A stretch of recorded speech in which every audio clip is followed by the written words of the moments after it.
This is Deaf Ears 1, Oceans of Slumber, Where Gods Fear to Speak.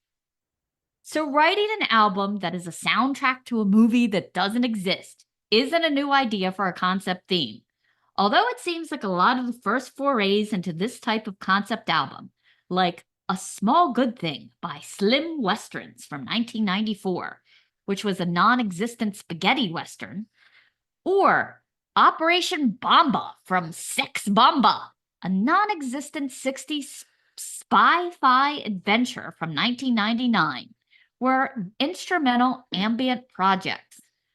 But I am enjoying this current trend of the faux movie album now crossing over to metal bands that include lyrics, like earlier this year with Uncle Acid and the Deadbeats, coming out with Nell Ora Blue. Now this dynamic five-piece out of Houston throws their hat in the ring with the soundtrack to a post-apocalyptic world where fear has given power to religion, turned abusive and power-hungry, delivered from the point of view of a rebel faction trying to escape their tyranny. The result of mixing goth, doom, and death metal while building this tension-steeped atmosphere is a powerhouse sonic experience in these 10 tracks, most in the 4 to 6 minute range, with one epic plus 8-minute exception. The title track begins with a lone guitar and ticking cymbals predicting the soon-to-follow drums of Dauber Beverly like lightning before an impending storm that will eventually downpour in blast beats. Cammie Gilbert Beverly's vocals are a mellifluent alto, brimming with disconsolate emotion, peppering in segments of death growl vocal fry.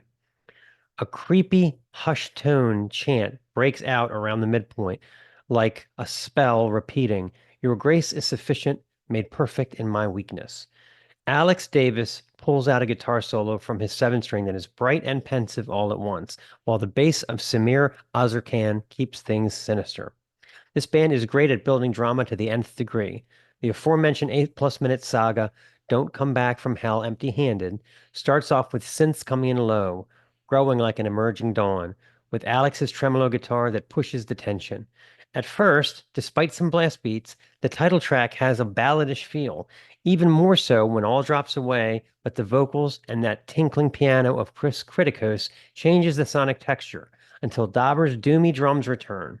Cammie adds some croony ooh-ohs to revenant effect in one of the softest spots on the record, contrasted by her feral death growls.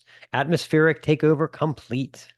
Other standouts include I Will Break the Pride of Your Will, with Chris's synth line as anxious as the Unsolved Mysteries intro. It is reprised again later in the track after a palisade of crunchy guitar riffs and tapped-out drums replace it.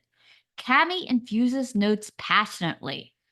Prayer becomes a duet of sorts with guest vocalist Fernando Ribeiro of Moonspell, trading verses with Cammie over discordant guitar and drums that pick up the tempo slowly. Death growls eventually burst forth, eventually layering in all vocals in a wild chorus. I think my favorite track is Poem of Ecstasy, with Cammie alternating between the two styles. The first, her melodic, powerful voice over doomy drums and plaintive synths, and then changing over to gruff growls over blast beats. It reminds me of My Dying Bride, minus the violins, adding some blistering guitar. A study of light and dark, piano one moment, machine gun drums the next. This is their 6th full-length record.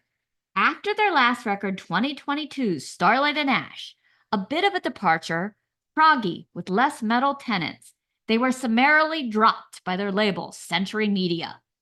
Didn't they think they would return to their metal roots? Dauber said if they wanted to stay where they were, they just had to work harder. Cammie likely said, hold my beer. Besides, those soundtracks aren't just for ambient genres anymore. Oh, and be sure to stick around for the credits. Cammie offers up a goosebump-inducing cover of Chris Isaak's Wicked Game. Okay, let's play a song. This is Poem of Ecstasy.